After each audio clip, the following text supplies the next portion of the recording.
नमस्कार प्यारे साथियों, स्वागत है आपको आपके अपने YouTube चैनल राजा ऑनलाइन क्लासेज में। साथियों, जैसा कि आप लोग थंबनेल देखकर ये समझ गए होंगे कि मुझे इस वीडियो में क्या सीखने को मिलेगा।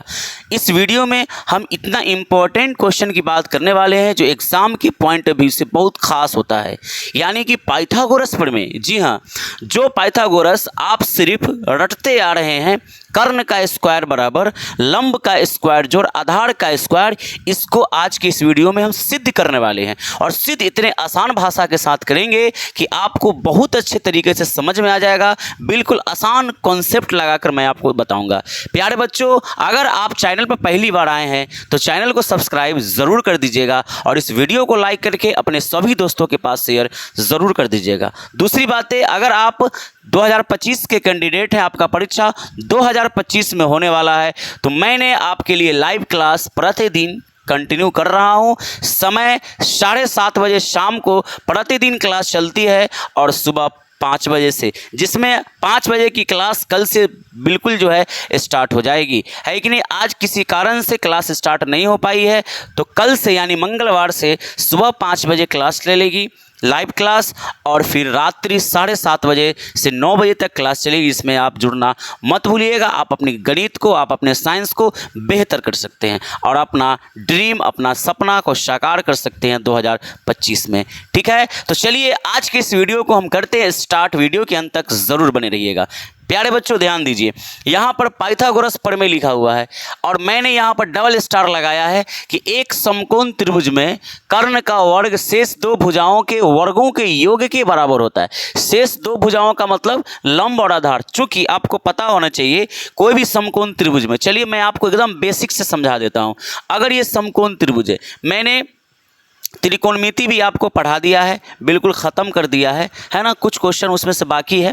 त्रिकोणमिति के अनुप्रयोग को हम लोग कंप्लीट कर रहे हैं, जिसमें 1 से लेकर यानी प्रश्नावली 9.1 का 1 से 12 तक का क्वेश्चन कंप्लीट हो गया है।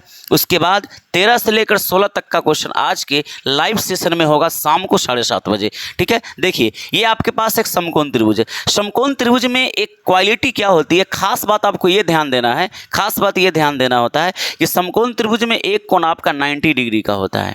90 डिग्री का मतलब समकोण त्रिभुज हो गया वो। अब ये 90 के सामने का जो भुजा होता है इसको आप कहते हैं कर्ण। ठीक है, इसको अगर आपने थीटा कहा तो सामने हो जाता है आपके पास लंब, और ये बचा हुआ भुजा होता है आपका आधार, आपका आधार होता है। यानी कि अगर आपके पास ये ABC एक समकोण त्रिभुज है, ABC आपके पास एक समकोण त्रिभुज है, तो इस समकोण त्रिभुज में ये कर्ण होता है जो सबसे बड़ी भुजा होती है समकोण त्रिभुज की। दूसरा आपके पास लंब होता है और तीसरा आधार होता है। लंब और आधार आपस में बंटने वाली भुजाएं होती है, कभी लंब आधार बनता है तो कभी आधार लंब बनता है, लेकिन कर्ण कभी बदलता नहीं है, ये फिक्स होता है। ये तो बात आपको पता ही होना चाहिए।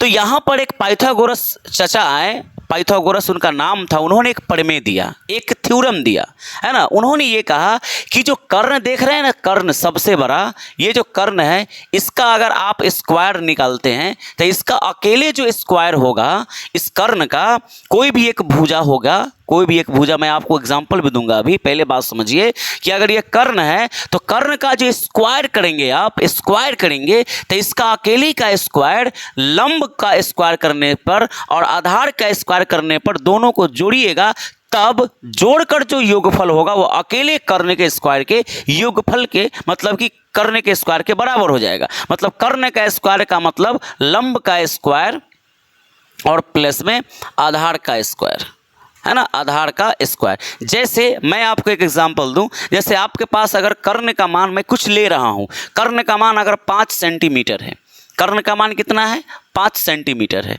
कर्ण का मान कितना है जी, 5 सेंटीमीटर है। ठीक है, और अगर लंब 3 सेंटीमीटर है और आधार 4 सेंटीमीटर है, आधार 4 सेंटीमीटर है, और आपसे पूछा जाए कि क्या ये समकोण त्रिभुज की भुजाएं हैं, क्या ऐसा संभव है, ऐसा हो सकता है कि कोई समकोण त्रिभुज में कर्ण 5 हो, लंब 3 हो और आधार 4 हो, तो आप किसी का मत मानिए, आप किसी का मत मानिए, आप उस थ्योरम को मानिए जिस थ्योरम के बारे में हम आज की इस वीडियो में चर्चा करने वाले हैं कि ये चीज़ कहाँ से आया है ना। जैसे लंब का मतलब 3 है, आधार का मतलब 4 है, कर्ण 5 है, तो कर्ण का स्क्वायर मतलब 5 का स्क्वायर, 5 का स्क्वायर बराबर होना चाहिए था लंब के स्क्वायर, जो आधार के स्क्वायर से चेक करते हैं। लंब आपका 3 तो 3 का स्क्वायर, आधार का मतलब 4 तो 4 का स्क्वायर। इस तरफ 5 का स्क्वायर 25 होता है, इधर 3 का स्क्वायर 9, 4 का स्क्वायर 16, इधर जोड़िएगा, इधर 25 का 25, इन दोनों को जोड़िएगा तो 16 और 9 25। बाकी मतलब यहाँ पर आपको ये समझ में आना चाहिए प्यारे साथियों कि ये 25 बराबर है 25 के, 25 बराबर है 25 की। इसका मतलब कि अगर लंब 3 है, आधार 4 है तो कर्ण 5 जरूर होगा। तो आपने क्या देखा? आपने ये देखा कि कर्ण अकेले, इसका जो स्क्वायर होता है, कर्ण का जो स्क्वायर अकेले 25 हो रहा है, वह इन दोनों के स्क्वायर के जोड़ के बराबर हो रहा है। यही चीज़ आपका थ्योरम है पाइथागोरस। समझ रहे हैं आप? इसी पाइथागोरस थ्योरम को सिद्ध करना है, प्रूव करना है कि आखिरकार पाइथागोरस ने ऐसे कैसे बोल दिया और ऐसे कैसे ये हो रहा है। इस चीज़ को सिद्ध करने के लिए एग्ज़ाम में आपसे बजाते प्रश्न पूछा जाता है। तो चलिए हम इसको मिटाते हैं और फिर आपको समझाते हैं कि कैसे सब कुछ होता है। तो चलिए अब हम लोग इस चीज़ को फाइनली सिद्ध करते हैं, है ना। यहाँ पर मैंने लिखा एक समकोण त्रिभुज में कर्ण का वर्ग शेष 2 भुजाओं के वर्गों के योग के बराबर होता है, यानी कर्ण का स्क्वायर बराबर लंब का स्क्वायर जोड़ आधार का स्क्वायर। इस थ्योरम को सिद्ध करने के लिए साथियों आपको एक समकोण त्रिभुज की जरूरत पड़ेगी। अब देखिए मैंने यहाँ पर एक त्रिभुज बनाया है और आप कहेंगे सर ये तो समकोण नहीं है, बात सही है, लेकिन अगर मैं आपको कहूँ कि इस यहाँ पर अगर मैं समकोण इसको मान लूँ तो क्या ये समकोण त्रिभुज नहीं हो गया? बिल्कुल ये समकोण त्रिभुज हो चुका है ना। आप कहेंगे कि यहाँ पर समकोण त्रिभुज हम ऐसे क्यों बना रहे हैं? समकोण त्रिभुज तो सर ऐसे होता है, ऐसे समकोण त्रिभुज बनता है। ये समकोण त्रिभुज मैंने पढ़ा था, ये 90 डिग्री, और अब यह भी आपने बनाया था, ये ए, ये बी, ये सी, ये समकोण त्रिभुज आपने मुझे अभी अभी बताया था। बिल्कुल मैंने सही कहा था। लेकिन ज़रा सा सोचिए, अगर मैं इस त्रिभुज को, इस समकोण त्रिभुज को ऐसे बना के बता दूं तो क्या फ़र्क पड़ता है? कुछ नहीं, बशर्ते बात को समझिए। देखिए इस त्रिभुज को ध्यान दीजिएगा, ऐसे त्रिभुज को बनाकर, मतलब इस तरह का डायग्राम बनाकर अगर आप इसको सिद्ध करना चाहते हो तो सिद्ध होगा। ऐसा नहीं है कि नहीं होगा सिद्ध, लेकिन थोड़ा सा कॉम्प्लिकेटिव हो जाएगा, थोड़ा सा माइंड डाइवर्ट हो सकता है वहाँ पर, है कि नहीं। थोड़ा सोचने में प्रॉब्लम होगा, थोड़ा करने में दिक्कत हो जाएगा। इसीलिए सुविधा के लिए, क्वेश्चन को आसान बनाने के लिए आप क्या कीजिए कि ऐसे त्रिभुज को आप इस रूप में ढालकर बनाइए। मतलब जैसे मैं इस त्रिभुज को ऐसे ना बनाकर ऐसे बना दिया, जिससे आपको आसानी से सिद्ध करने में दिक्कत नहीं हो सकता है। जैसे ध्यान दीजिए, यहाँ पर बी 90 डिग्री है तो यहाँ पर भी बी 90 डिग्री। जरा सा आप ऑब्जर्व कीजिए कि ये त्रिभुज, ये जो त्रिभुज आपने लिखा ए बी सी, इसको थोड़ा सा घुमाने का प्रयास कीजिए, ऐसे रोटेट कीजिए प्यारे बच्चों, ऐसे रोटेट करेंगे, ऐसे रोटेट करेंगे तो ये हिस्सा आपका ये बन जाएगा, क्योंकि ये 90, ऐसे रोटेट कीजिए, ऐसे रोटेट कीजिए। सपोज कीजिए कि ये हिस्सा, ये वाला हिस्सा है, ये आपका ये है, तो ये बी है तो यहाँ पर ए होना चाहिए, है ना। ये यहाँ पर ए होना चाहिए, बिल्कुल जी। तो इसका मतलब ये क्या होगा? ये क्या होगा? तो ये सी का हिस्सा होगा, क्योंकि अगर आप इसको यूं पकड़िए, ऐसे पकड़िए और ऐसे उठा दीजिए, ऐसे पकड़िए, ऐसे पकड़िए और ऐसे उठा कर रख दीजिए, है ना।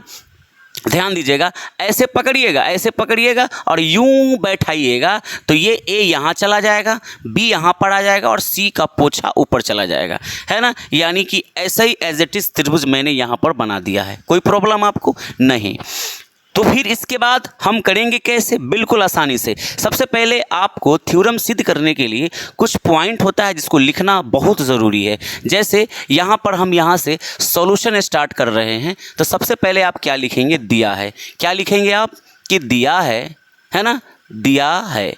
क्या दिया है? समकोण त्रिभुज है एक आपका ABC, ये दिया हुआ है, तो आप लिखेंगे दिया है समकोण त्रिभुज, समकोण त्रिभुज ABC। ये समकोण त्रिभुज आपको ABC एक दिया हुआ है। इस चीज़ को आपको लिखना बहुत ज़रूरी है, लिखेंगे तभी जाकर बजाते बढ़िया से आपको जो है नंबर देगा। तो दिया है समकोण त्रिभुज ABC है, ठीक है। यहाँ पर आप एक जोड़ दीजिए, दिया है एक समकोण त्रिभुज ABC है, ये चीज़ आपको दे चुका है, ठीक है। उसके बाद क्या करना है, जरा सा आप बात को समझिएगा, खूब मजा आने वाला है। यहाँ पर किसी तरह का कोई दिक्कत आपको नहीं हो सकता है, ठीक है। उसके बाद आपको क्या करना है कि आपके पास B क्या है? तो समकोण है ना। यहाँ पर लिखेंगे, यहाँ कोण कोण भी कितना डिग्री है, तो 90 डिग्री है, क्योंकि ये हिस्सा आपका क्या है, यही तो 90 है आपके पास जी, ये 90 डिग्री है। उसके बाद आपको क्या करना है भाई, यहाँ पर सिद्ध क्या करना है, आपको लिखेंगे यहाँ पर सिद्ध करना है, सिद्ध करना है।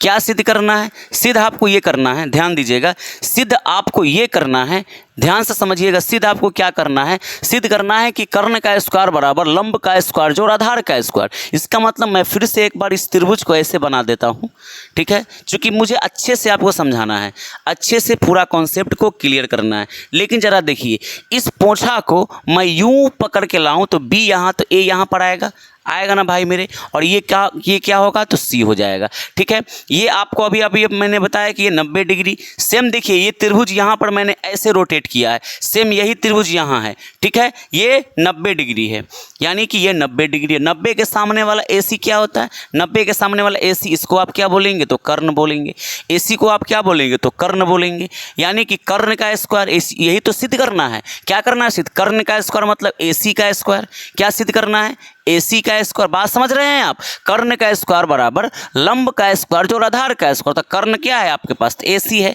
यानी AC का स्क्वायर बराबर होगा। उसके बाद ये अगर थीटा है तो ये लंब हुआ, ये क्या हुआ भाई, लंब हुआ, और ये क्या हुआ, आधार हुआ। या अगर आप कहते कि सर ये थीटा होता तो क्या होता, ये अगर थीटा होता तो ये आपका लंब होता और ये आपका आधार होता। तो चाहे आप लंब प्लस आधार लिखिए, चाहे आधार प्लस लंब लिखिए, जोड़ में तो आगे पीछे लिख सकते हैं, कोई दिक्कत नहीं है। जैसे 3 + 5 लिखिए फिर भी 8 होगा, और 5 + 3 लिखिएगा फिर भी 8 होगा, क्योंकि प्लस में 5 को पहले लिख रहे हैं या 3 को पहले, ये फर्क नहीं पड़ता है, ठीक है। तो यहाँ पर आप समझ सकते हैं। चलिए यहाँ पर ध्यान दीजिएगा, तो यहाँ पर कर्ण के जगह पर तो AC हो गया, तो AC स्क्वायर बराबर लंब, लंब कौन है, तो BC है, तो ये बन गया BC स्क्वायर प्लस आधार क्या है, AB, आधार क्या है, AB, यानी ये AB स्क्वायर। आप अगर गौर करेंगे तो आपको यही चीज़ सिद्ध करना है, ये AC स्क्वायर बराबर BC square plus AB square, यही आपको क्या करना है, सिद्ध करना है। और इसी चीज़ को हम लोग सिद्ध करने जा रहे हैं, जिसको यहाँ पर अक्षर में शब्द में लिखा गया, कर्ण स्क्वायर बराबर लंब स्क्वायर जो आधार स्क्वायर। क्लियरली, चलिए आगे बढ़ते हैं। अब हम लोग यहाँ पर इस थ्योरम को सिद्ध करने के लिए जब जाएंगे तो हम लोग क्या करेंगे कि इसमें जो दिया गया त्रिभुज है, इस त्रिभुज में हम एक रचना करेंगे, यानी कंस्ट्रक्शन करेंगे, क्योंकि बिना कंस्ट्रक्शन का, बिना रचना का इस थ्योरम को सिद्ध करना पॉसिबल नहीं है। इसीलिए हम लोग इसको रचना करने के लिए जा रहे हैं। तो रचना में हम क्या करने वाले हैं, पता है क्या करेंगे रचना में? रचना में हम क्या करेंगे, इस B से, जो B है, इस B शीर्ष से हम AC पर एक लंब खींचेंगे। क्या खींचेंगे? लंब। लाइन नहीं खींच रहे हैं, लंब खींच रहे हैं। लंब अलग होता है, लाइन अलग होता है। तो लंब और लाइन में बहुत फ़र्क है। लंब का मतलब 90 डिग्री पर होगा ये, और लाइन का मतलब सिंपल कहीं से भी खींच सकते हैं आप। इसीलिए आप क्या खींचने वाले हैं? लंब। प्यारे बच्चों, जैसे आप यहाँ पर लंब खींचेंगे तो लंब का मतलब ये 90 डिग्री इधर भी होगा, 90 डिग्री इस तरफ भी होगा, है ना। 90 डिग्री दोनों ओर होगा।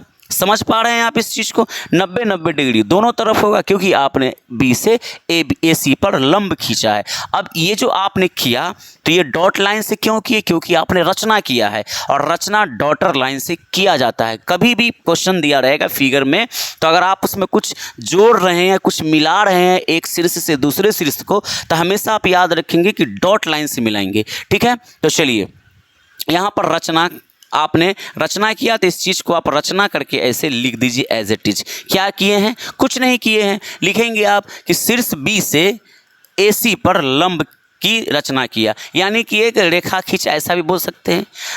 यहाँ पर आप लिखेंगे शीर्ष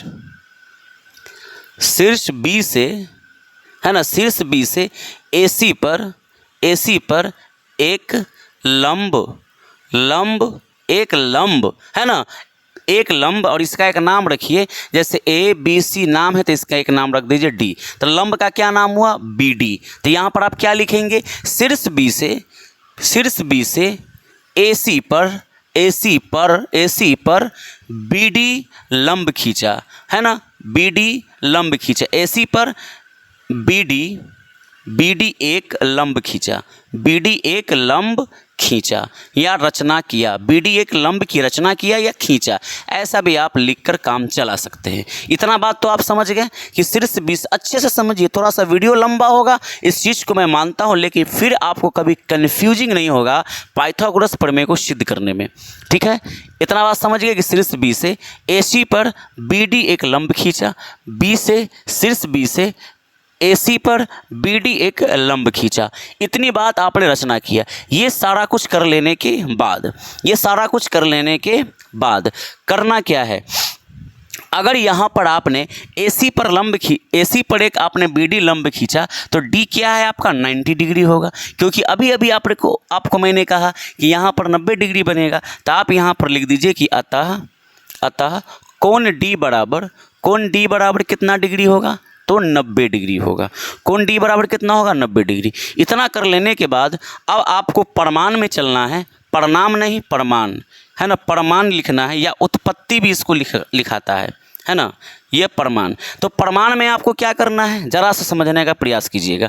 प्रमाण है यानी कि यहाँ से आप काम स्टार्ट कीजिए कि करना क्या है, कैसे इसको आप सिद्ध करने वाले हैं। ठीक है, चलिए तो प्रमाण में क्या करना है, सबसे पहले मैं आपको समझा दूँ कि करना क्या है ना। सबसे पहले हम क्या करेंगे, यहाँ पर आपको देखिएगा तो 3 त्रिभुज दिखाई दे रहा है। पहला त्रिभुज का नाम बड़ा वाला ABC, जो कि बहुत बड़ा त्रिभुज दिख रहा है। चलिए मैं इसको बड़ा अक्षर में लिख देता हूँ पूरे, मतलब थोड़ा सा बड़े ये करके बड़े अक्षर में। ठीक है, दूसरा त्रिभुज आपका छोटा वाला है, ये नहीं नज़र आ रहा है, ये वाला, इसका नाम ABD। चलिए इसको मैं छोटा लिख देता हूँ, ABD है ना, ABD।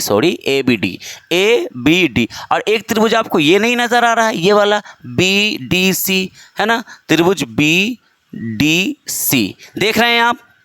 यानी कि कहने का ये मतलब हुआ कि ABC का ही ये दोनों इसका चेला है, ABC का ही ये दोनों चेला है, क्योंकि इसी के अंदर ABC के अंदर ही ये दोनों त्रिभुज बना है, कहने का मतलब अगर इसको आप मेन मानते हैं, ABC को अगर आप मेन मानते हैं, तो ये दोनों कोई भी काम इससे बिना पूछे कर सकता है, नहीं कर सकता है, क्योंकि अगर ये मेन है और इसका ये दोनों चेला है, तो इससे बिना पूछे ये दोनों कोई भी कदम उठा नहीं सकता है। इसका मतलब ये हुआ, मैं ये आपको समझाना चाह रहा हूँ कि सबसे पहले हम लोग बड़े वाले त्रिभुज ABC से और एक त्रिभुज छोटा वाला जो आप देख रहे हैं ABD से हम आएंगे, इन दोनों त्रिभुज से हम आएंगे और इन दोनों त्रिभुज को हम करेंगे समरूप साबित। क्या करेंगे, मैंने क्या शब्द बताया, समरूप। मैंने जो शब्द का उच्चारण किया ये बड़ा इंपॉर्टेंट शब्द है, समरूप। समरूप का अर्थ होता है समान रूप। और जब दो त्रिभुज समरूप होता है तो कैसे होता है, या तो उन दोनों त्रिभुज का कोण बराबर हो जाए, तो अगर कोण बराबर होता है तो एंगल समरूपता से उसको समरूप बोलते हैं। आप त्रिभुज चैप्टर में पढ़े होंगे, अगर नहीं पढ़े हैं तो फिर से आप उस वीडियो को मुझे ज़रूर देख लीजिएगा जो मैंने यूट्यूब पर लोड किया है। ठीक है, तो एक तो ये कंडीशन होता है कि कौन कौन से समरूप कर दीजिए। यहाँ पर हम यही चीज़ साबित करने वाले हैं कि कौन कौन से ये दोनों त्रिभुज ABC और ABD समरूप हो गया। और अगर समरूप हो जाता है, ABC और ABD, तो अगर दो त्रिभुज समरूप होते हैं तो उनके संगत भुजाओं का अनुपात बराबर होता है। संगत भुजा का मतलब क्या हुआ, ध्यान दीजिएगा। संगत भुजा का मतलब क्या होता है, जैसे कि आपके पास एक त्रिभुज, यहाँ पर मैं कोई रैंडम एक त्रिभुज ले रहा हूँ ABC, और दूसरा त्रिभुज मैं यहाँ पर ले रहा हूँ PQR, ये दो त्रिभुज संगत। जैसे मैंने आपको कहा संगत भुजा, आप समझिएगा कि देखिए इस त्रिभुज का इधर वाला यानी बायां तरफ, तो यह त्रिभुज का बायां तरफ वाला भुजा संगत इसी को कहते हैं। इस त्रिभुज का बायां तरफ वाला भुजा, तो इस PQR में भी बायां तरफ वाला भुजा, यानी कि AB, ये जो इसका AB है और इसका जो PQ, इसका जो अनुपात होगा, मैंने क्या कहा कि जब दो त्रिभुज समरूप होता है तो संगत भुजाओं का अनुपात बराबर होता है। यानी कि इसका संगत भुजा AB, इसका संगत भुजा PQ, उसका अनुपात निकालिए। उसके बाद इसका संगत भुजा BC, तो एक नीचे वाला यानी QR, यानी BC बटा QR।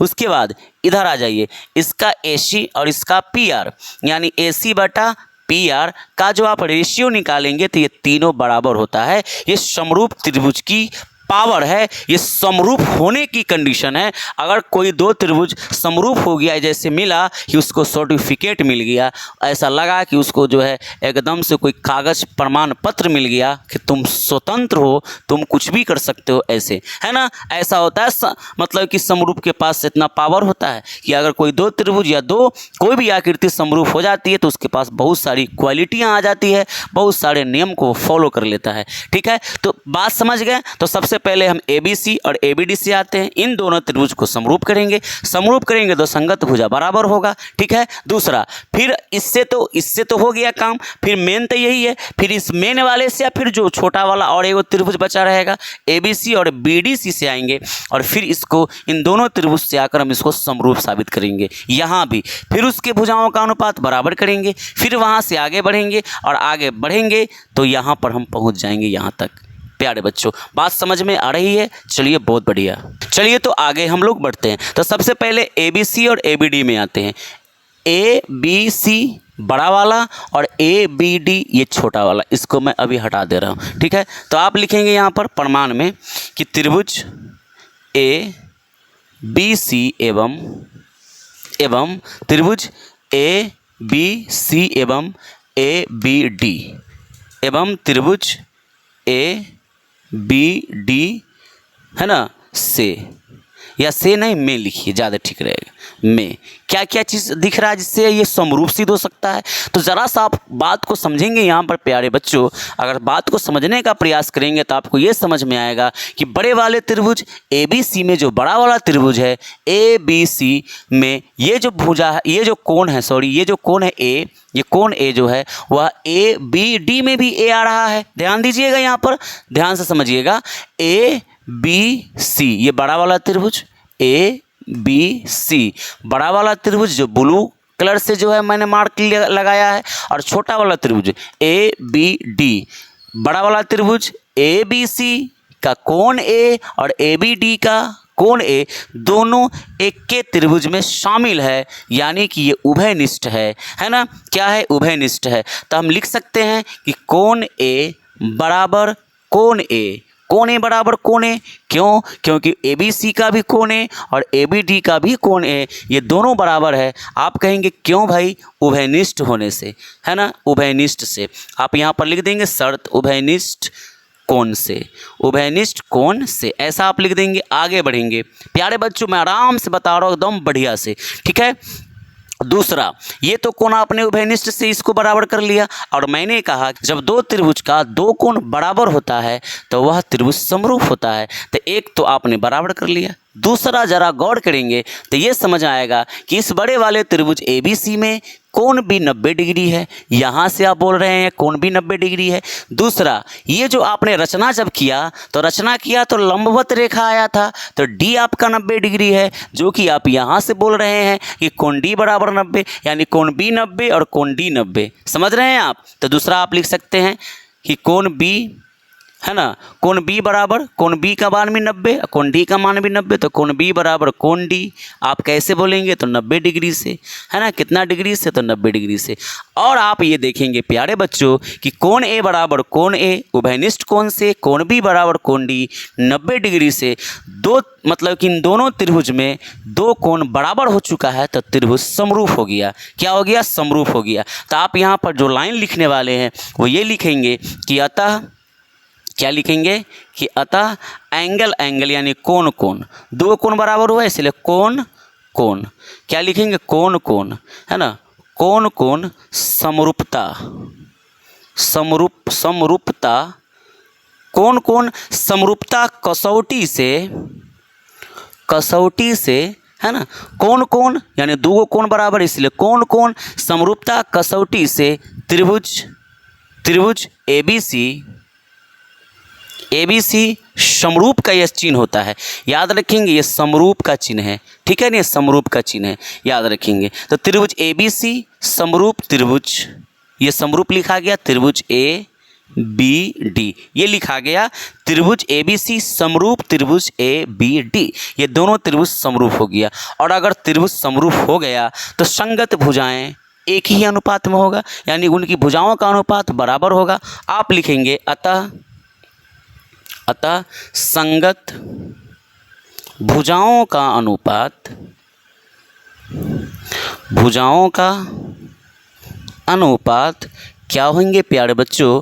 बराबर होंगे, बराबर होंगे। इतना बात तो आपको समझ आ गया, संगत भुजाओं का अनुपात बराबर होंगे।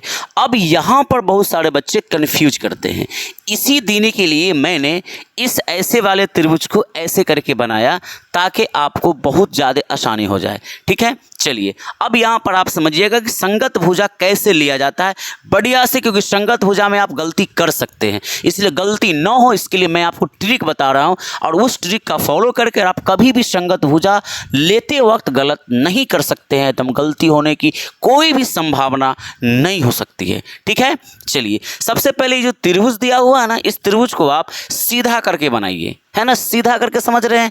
ये जो ए बी डी, इसको तो एज इट इज उतार दीजिए, जैसे बना हुआ वैसे एज इट इज उतार दीजिए। ध्यान दीजिएगा, यहाँ पर ध्यान से समझने का प्रयास कीजिएगा। देखिए एक तो मैं ऐसे एज इट इज बना रहा हूँ, ये देखिए ये वाला त्रिभुज, ये ऊपर में ध्यान दीजिए, इसी को मैंने ऐसे घुमा के बनाया, तो डी समकोण है इसका, तो ये डी हो गया, ध्यान दीजिएगा। ठीक है, ये डी, अब ये वाला भुजा यहाँ पर ए हो जाएगा, और ऊपर में जो बचा वही बी होगा, वही ना बी होगा। देखिए बात को समझिएगा, इतना सारा त्रिभुज की बात कर रहे हैं, ए बी डी को ऐसे लिया और ऐसे पलट दिया, ऐसे ऐसे उठाया और ऐसे घुमा दिया, तो ऐसे घुमा दिया तो डी इस तरफ आ गया, ए यहाँ, अब बी ऊपर चला गया। समझ रहे हैं ना, समझ रहे हैं ना, अलग अलग करके ये रफ में करना है आपको, यहाँ पर नहीं करना है, बनाते वक्त जो जिस पेज में बनाएंगे वहाँ पर आपको नहीं करना है। ये चीज़ आपको करना कहाँ है प्यारे साथियों? ये चीज़ आपको करना है रफ में, समझने के लिए कर रहे हैं आप, है कि नहीं, समझने के लिए। किसी को पता भी नहीं लगना चाहिए, किसी को पता भी नहीं लगना चाहिए, नहीं तो देख लेगा नकल हो जाएगा, है ना, ध्यान दीजिएगा। और दूसरा त्रिभुज जो बड़ा वाला है ए बी सी, इसको कैसे बनाएंगे? सबसे पहले तो मैं ऐसे बना लेता हूँ एक त्रिभुज, ऐसे मैं बना लेता हूँ ऐसे, उसके बाद तो हम दर्शाइए देंगे कैसे। ध्यान दीजिए, एकदम आसान है, एकदम आसान है दर्शाना। सबसे पहले आप समझिए कि आपने ए को, ध्यान दीजिए, ए को ए के बराबर किया था ना, यहाँ पर देखिए a बराबर है ए के, इसका मतलब अगर इसका इधर का इस त्रिभुज में यानी ए बी डी में इधर a है, तो इसका मतलब a इसका इधर होगा, इधर a हो गया, तो a से a बराबर हो गया। उसके बाद यहाँ देखिए b और d 90 डिग्री से बराबर था, तो इसका d यहाँ 90 डिग्री है, तो इसका b यहाँ 90 डिग्री होगा, समझ रहे हैं। और a b लिखा गया, तो बचल क्या है c, तो यहाँ लिखा गया।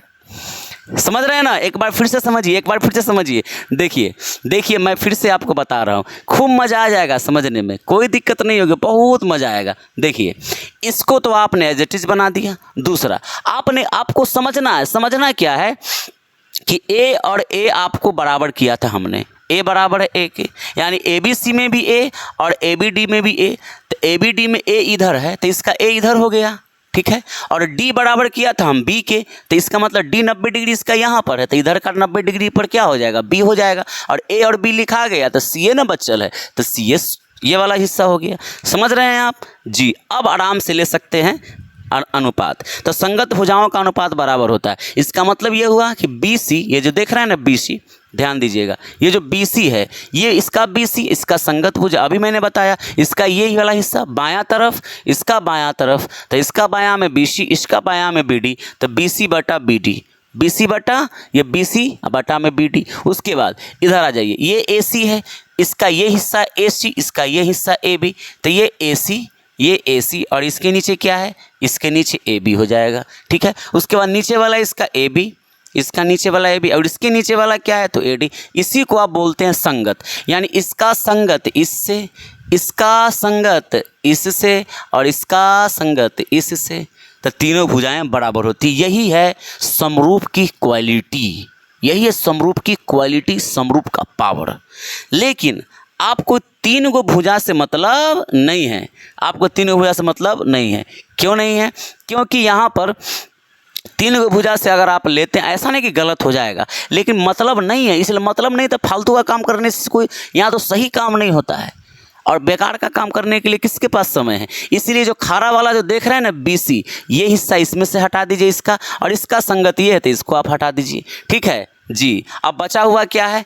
बचा हुआ है ये दोनों, ये इसका संगत इससे, इसका संगत इससे। तो आप यहाँ पर लिखेंगे कि आपने लिखा ना अभी कि संगत भुजाओं का अनुपात बराबर होंगे, इसका मतलब संगत भुजा इसका AC, ई खड़ा वाला को तो लेना नहीं, ये हिस्सा नहीं लेना है, ये हिस्सा ये वाला नहीं लेना है, ये वाला नहीं लेना है, याद रखिएगा ये नहीं लेना है, यानी AC इसका और इसका संगत क्या है AB, तो AC बटा AB, समझ रहे हैं कितना अच्छे से मैं बता रहा हूँ।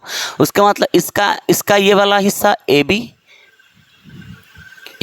और इसका ये हिस्सा क्या है, ये हिस्सा क्या है AD, है ना AD, तो ये दोनों क्या होगा, एक दूसरे के इक्वल होगा।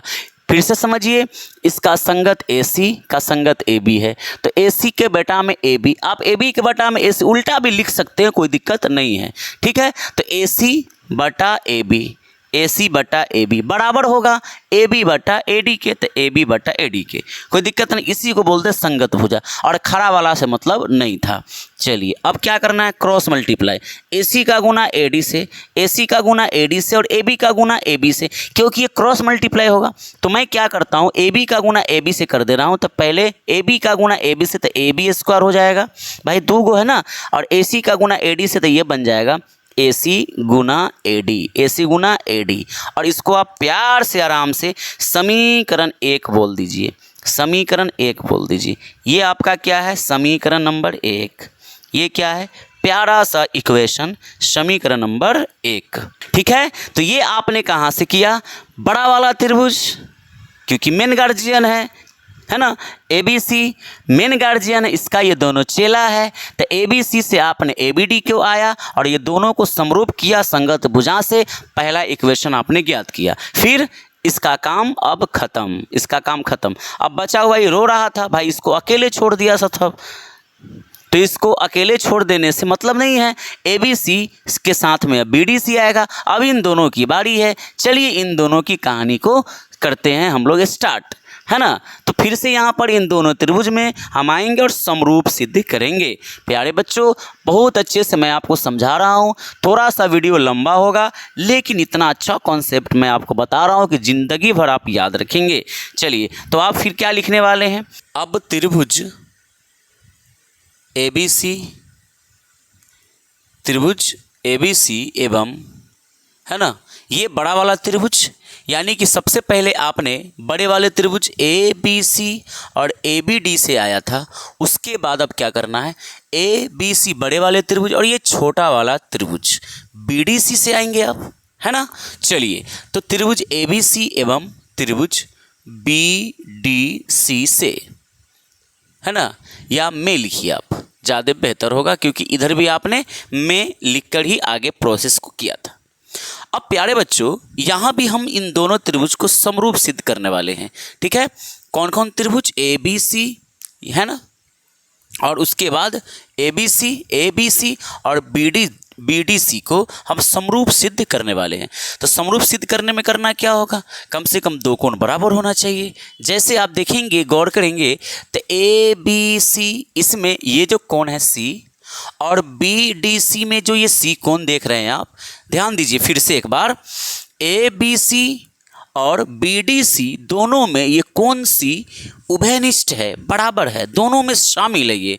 तो हम लिख सकते हैं यहाँ पर कि कोण C बराबर कोण C कहाँ से, तो उभयनिष्ठ से, उभयनिष्ठ से।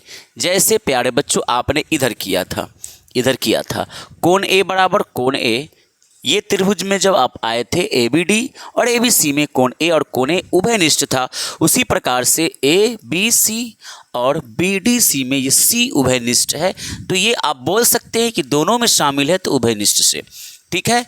उसके बाद आगे बढ़िए, उसके बाद क्या है, देखिए इस BDC में देखिए, तो इधर भी 90 बन रहा है ना, इधर भी 90, इधर भी 90 बना था ना, तो इस हिसाब से इधर भी 90 बन रहा है, तो ये आपका 90 डिग्री और यहाँ भी 90 डिग्री, पूरे त्रिभुज बड़े वाले में ABC में तो भी 90 डिग्री है, जैसा कि आप यहाँ पर देख रहे हैं, कोण B बराबर 90 डिग्री, और BDC में ये 90 डिग्री है, ठीक है। तो इसका बड़े वाले का 90 B और छोटे वाले का 90 D इक्वल है समकोण से। तो आप लिख सकते हैं कि कोण B बराबर, कोण B कितना डिग्री से, तो 90 डिग्री से, है ना, 90 डिग्री से। अब ये 2 कोण अगर बराबर हैं, तो त्रिभुज क्या हुआ, समरूप। तो आप यहाँ पर क्या लिखने वाले हैं, लिखेंगे आप कि अतः, है ना, कोण कोण, दो कोण बराबर है ना, तो कोण कोण समरूपता कसौटी से, समरूपता कसौटी से, ये नियम होता है जिस तरह आपने यहाँ किया था। कौन कौन समरूपता कसौटी से आप ये कह सकते हैं कि त्रिभुज ABC समरूप त्रिभुज BDC, है ना, ABC समरूप त्रिभुज BDC। और अगर दो त्रिभुज समरूप साबित हो गया तो आप क्या लिख सकते हैं, तो आप क्या ले सकते हैं, उनकी जो संगत भुजाओं का अनुपात होगा वो क्या होगा, बराबर होगा, है ना। तो आप यहाँ पर लिखेंगे कि अतः संगत भुजाएं, है ना, संगत भुजाओं का अनुपात, भुजाओं का अनुपात बराबर होगा, बराबर होगा। ठीक है, जैसे इस तरफ सेम इस तरह का ही प्रोसेस उस तरफ भी हो रहा है, बात को समझिएगा। मैं आपसे बहुत ज़्यादा समय ले रहा हूं प्यारे बच्चों, लेकिन इसमें कुछ बात है, कुछ जुगाड़ है सर, है ना। प्रोसेस को समझाना चाहता हूँ, अच्छे से समझाना चाहते हैं, इसीलिए थोड़ा समय ज़्यादा ले रहे हैं। ठीक है, चलिए अब संगत भुजा हम ले लेते हैं। तो संगत भुजा चलिए हम ले लीजिए, क्या, उससे पहले हम यहाँ पर त्रिभुज बना लेते हैं। उससे पहले हम क्या बना लेते हैं, त्रिभुज। जैसे उधर बनाया था उसी प्रकार से संगत भुजा लेने के लिए हम त्रिभुज बनाकर अलग अलग कर लेते, क्योंकि गलतियाँ यहीं पर हो सकता है और कहीं गलती होने की चांसेस नहीं है, गलती होने की और कहीं चांसेस ही नहीं है। गलती सिर्फ भुजा का अनुपात लेने में होता है ना। जिस तरीके से इधर हम लोगों ने अनुपात लिया था त्रिभुज बनाकर, इसी त्रिभुज को अलग अलग करके बनाए थे सिस्टमेटिक तरीके से, उसी प्रकार से यहाँ पर भी BDC और ABC को मैं सिस्टमेटिक तरीके से अलग अलग बनाकर ले रहा हूँ। तो सबसे पहले BDC को जरा आप देखिएगा, ये BDC को, तो BDC को तो डायरेक्ट आप कह सकते हैं कि एज इट इज सेम ये त्रिभुज है, समकोण त्रिभुज, यहाँ पर 90 डिग्री है, तो ये तो इसमें छेड़खानी नहीं करना है। इसको आप समझ लीजिए कि ये त्रिभुज आपका पास है ना, ऐसे ही एज इट इज ये B है, ये आपका D है और ये आपका C है, ये एज इट इज उतर गया सेम प्रकार का ये त्रिभुज। अब ज़रा देखिए, अब मज़े की बात समझिएगा, ध्यान दीजिए। आपने यहाँ पर लिखा था कि ABC एवं BDC से कौन C बराबर है कौन C के, कौन C वाला कौन C के बराबर है। इसका मतलब इस BDC में ये जो C होगा, इसका इधर वाला एंगल और इस त्रिभुज में इधर वाला एंगल, समझ रहे हैं, इस त्रिभुज में इधर वाला एंगल और इस त्रिभुज में इधर वाला एंगल, इसका ये C है तो इसका ये भी C होगा, तभी तो बराबर है, बिल्कुल। और अगर इसका D यहाँ पर 90 डिग्री है तो इसका ये 90 डिग्री होगा, क्योंकि D किसके बराबर है, अच्छा यहाँ पर मैंने गलती से, है ना, B बराबर D होगा, कोण B बराबर कोण D होगा ना। देखिए बड़े वाले में ABC में कोण B और BDC में कोण D, तो कोण B बराबर कोण D, यहाँ पर मैंने मिस्टेक से B लिख दिया है। ठीक है प्यारे बच्चों, चलिए तो इसका ये कोण D 90 डिग्री है, तो D किसके बराबर है, B की, इसका मतलब ये B हो गया, ये 90 डिग्री वाला हुआ, और B और C लिखा गया है तो जाहिर सी बात है कि ये A होगा। तो इस तरीके से आप त्रिभुज को अलग अलग कर लिए हैं। ये काम आपको रफ में करना है, ऐसा नहीं कि जिस पेज में आप प्रोसेस को कर रहे हैं, सॉल्यूशन कर रहे हैं उसी में करना, जी नहीं, ऐसा नहीं करना है आपको। ठीक है, तो ABC और यहाँ पर हो गया DBC। अब आराम से भुजा का अनुपात ले लीजिए। तो मैंने क्या कहा था, ये खाड़ा वाला भुजा से मतलब नहीं है आपको, इस भुजा से मतलब नहीं, इसका अनुपात आपको नहीं लेना है, जैसे इससे पहले आपने छोड़ा था। इसका मतलब इसका अनुपात इससे लेना है, इसका अनुपात इससे लेना है। तो लिखिए AC बटा BC, AC बटा BC बराबर हो जाएगा BC बटा DC के, BC बटा में DC के। कोई दिक्कत है नहीं सर, कोई दिक्कत नहीं है। चलिए बहुत बढ़िया जी। अब यहाँ पर क्रॉस मल्टीप्लाई कीजिए, BC का गुना BC से, AC का गुना DC से। तो BC का गुना BC से करेंगे तो BC स्क्वायर हो जाएगा, और AC का गुना DC से करेंगे तो AC गुना DC हो जाएगा, है ना। अब आराम से इसको आप बोल दीजिए समीकरण नंबर 2। समीकरण नंबर 2 ये आपके काम के इक्वेशन है, और समीकरण नंबर 1 जो आपने निकाला, ये दोनों आपके बहुत ही इंपॉर्टेंट इक्वेशन है प्यारे बच्चों, बहुत ही अच्छा। मैं उम्मीद करता हूँ कि आपको इतना तो समझ आ गया होगा बहुत अच्छा से, है ना। चलिए, अगर फिर भी समझ में नहीं आए तो वीडियो को पीछे करके दोबारा से देखिए, तिबारा से देखिए। बहुत इंपॉर्टेंट थ्योरम है ये, समझना बहुत ज़रूरी है। अगर आपने मिस किया, समझ नहीं पाए तो फिर दिक्कत हो सकता है। ठीक है, तो चलिए आगे बढ़ते हैं। अब देखिए, आपके पास दो equation, equation number first, equation number second. करना क्या है? कुछ नहीं करना है, बस वही करना है जो राम रची राधा, है ना। चलिए ध्यान दीजिए, ये 1 नंबर और ये 2 नंबर। आप देखेंगे 1 नंबर में बराबर के इस तरफ ये LHS है और बराबर के इस तरफ 2 नंबर में LHS है। तो LHS वाला को LHS से जोड़िए, यानी समीकरण 1 एवं 2 को जोड़िएगा आप।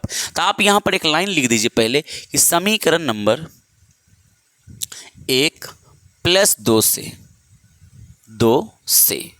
1 और 2 से आ जाइए। तो देखिए 1 नंबर में बराबर की इस तरफ AB² है, आप लिखेंगे AB² और 2 नंबर में बराबर के इस तरफ क्या है? BC²। तो LHS वाला को LHS की तरफ जोड़ देना है, बराबर के इस तरफ AB², 2 नंबर में BC²। क्लियर है? चलिए उसके बाद क्या करना है? 1 नंबर में बराबर के इस तरफ RHS क्या है आपका? AC गुना AD, तो AC गुना AD लिखिए। 2 नंबर में इधर क्या है? AC गुना, प्लस करिए यहाँ पर क्योंकि जोड़ रहे हैं ना आप, यहाँ पर आप जोड़ रहे हैं, तो AC गुना DC। बात समझ रहे हैं कि नहीं?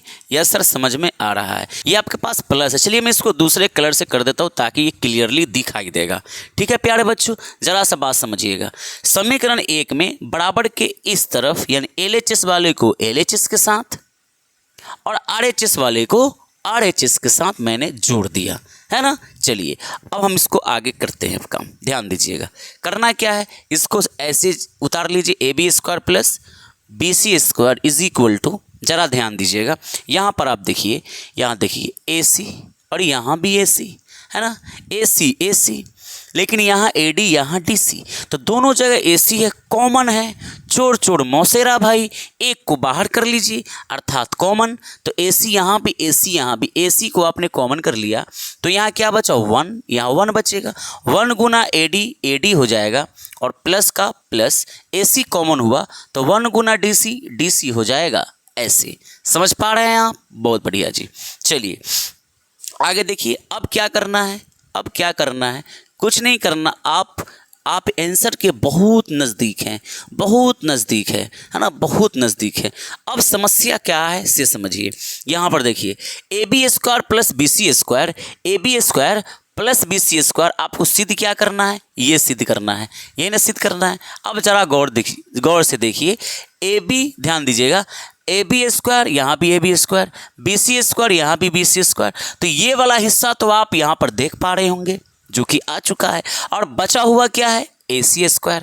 AC आपको नज़र नहीं आ रहा है, AC² है, लेकिन यहाँ पर सिर्फ AC है और इसके साथ में ये प्रॉब्लम आ गया। सर परेशानी का सामना करना पड़ रहा है, सर क्या होगा समझ नहीं आ रही, आफत आ गया सर, दिक्कत आ रहा है, मुश्किल आ गया सर, बहुत ज़्यादा दिक्कत है। नहीं सर, ऐसे बोलने से काम नहीं चलेगा, ऐसे बकने से काम नहीं चलेगा। परेशानी अगर आपके जीवन में है तो उसको दूर करने का भी आपके पास उसका सॉल्यूशन होना चाहिए। ऐसा नहीं कि आपके जीवन में परेशानी आया है तो आपका पड़ोसी आपकी परेशानी को दूर करेगा। जी नहीं करेगा, आपकी परेशानी खुद आप सॉल्व करेंगे। समझ रहे हैं आप? और कभी भी अगर दिक्कत हो, कभी भी अगर आपके अंदर प्रॉब्लम क्रिएट हो, किसी का मत सुनिए, अपने मन का सुनिए, अपने दिल का सुनिए। सर यहाँ से जो आवाज़ निकलती है ना, एकदम ट्रू निकलती है, ट्रू एकदम सत्य आवाज़ निकलेगी। समझ रहे हैं? जरा सा आप निगाह डालिए, एक बार पिक्चर को देखिए, ध्यान दीजिएगा तो कुछ समझ में आएगा। क्या चीज़? यहाँ देखिए, यहाँ से यहाँ क्या है? A से लेकर D है, तो A से लेकर D क्या है? AD। A से लेकर D क्या है? AD। और D से लेकर ये C क्या है? तो आप कहेंगे DC है। ये कौन सी बड़ी बात पूछ रहे हैं आप? पूछ रहा हूँ मैं बड़ी बात। A से लेकर D AD, D से लेकर C DC, यानी मैं अगर कहूँ कि पूरा लाइन मिलकर क्या बन रहा है तो AC। पूरा लाइन क्या बन रहा है? AC। ये क्या है? तो AD + DC है। बात समझिएगा, यहाँ पर ये A है, यहाँ पर C है और यहाँ कहीं ना कहीं D है। तो A से लेकर D और D से लेकर C पूरा क्या बन रहा है, AC। अगर मैं आपको कहूँ कि A से लेकर D 2 मीटर, D से लेकर C 5 मीटर, तो पूरा A से लेकर C होगा क्या, तो A से लेकर C क्या होगा, 2 + 5 7 होगा, 7 मीटर। इसका मतलब AC को आप क्या लिख सकते हैं, इस AC को क्या लिख सकते हैं, AD प्लस में DC प्लस में DC, यही तो लिख सकते हैं। इसका ये मतलब है कि जहाँ AD प्लस DC है वहाँ आप AC लिख सकते हैं, AD प्लस DC की जगह आप AC लिख सकते हैं। तो लिखने में क्या जा रहा है, फिर तो सर जल्दी कीजिए नहीं तो कहीं भाग ना जाए। ये ब्रैकेट हटा दीजिए, मल्टीप्लाई आ जाएगा और AD प्लस DC की जगह AC हो जाएगा, तो यहाँ पर आप AC रख दीजिए। क्या दिक्कत है सर, कोई दिक्कत नहीं, कोई परेशानी नहीं, समझ में आ रहा है, बहुत बढ़िया जी। अब समस्या का समाधान complete. AB² plus BC² is equal to AC गुना AC होता है AC², AC गुना AC होता है। अब ज़रा सा ऊपर आप देखिए ज़रा, AC² जो कि AC² बराबर है तो बराबर है, BC² AB²। आप कहेंगे सर पहले AC है तो कोई दिक्कत नहीं, पहले AC लो रख दिया। उसके बाद आप कहेंगे सर फिर BC है तो लिख दिया, BC को पहले भी लिख सकते हैं, AB को बाद में, क्योंकि जोड़ है आगे पीछे काम हो सकता है, प्लस AB को आप पहले लिख दीजिए बाद में। अब देखिए, अब ज़रा सा इस यहाँ पर नज़र डालिए, आप देखेंगे कि ये जो आपके पास आया है ये क्या है सर, ये क्या है, यही तो सर प्रूव्ड करना था। यही तो है सर, कर्ण का स्क्वायर बराबर लंब का स्क्वायर जोड़ आधार का स्क्वायर, और यही आपको करना था साबित, यही आपको करना था प्रूव्ड। प्यारे साथियों, समझ आ गया होगा आपको। चलिए, मैं उम्मीद करता हूं कि आपको ये पाइथागोरस प्रमेय समझ में आया होगा, बेहतर लगा होगा, खूबसूरत लगा होगा, कॉन्सेप्ट क्लियर हो गया होगा। अगर अच्छा लगा, अगर समझ आया तो आप अपने बाकी दोस्तों के पास भी इस वीडियो को शेयर कर दीजिए। वीडियो अगर बहुत पसंद आया तो इस वीडियो को लाइक कर दीजिए। चैनल पर पहली बार आए हैं तो चैनल को सब्सक्राइब ज़रूर कर दीजिएगा। फिर से मैं एक बात और कह रहा हूँ, मैंने पहले ही क्लास के स्टार्टिंग से पहले ही बताया था कि हर दिन शाम को 7:30 बजे लाइव क्लास चलती है राजा ऑनलाइन क्लासेस यूट्यूब चैनल पर। अगर आप हमारे साथ अभी तक नहीं जुड़े हैं तो आज जुड़ जाइए। देर किस बात की है, देर अगर हो गई तो कुछ भी असंभव हो सकता है और कुछ भी आप प्राप्त नहीं कर सकते हैं। तो देर नहीं कीजिए, और देर कीजिएगा तो दिक्कत हो सकता है। तो चलिए, मिलते हैं आपके साथ जल्द ही एक और नए वीडियो में। ऐसी इंटरेस्टिंग वीडियो और वेरी इंपॉर्टेंट कॉन्सेप्ट लेकर आप तक पहुंचेंगे। तब तक के लिए जय हिंद, जय भारत, वंदे मातरम।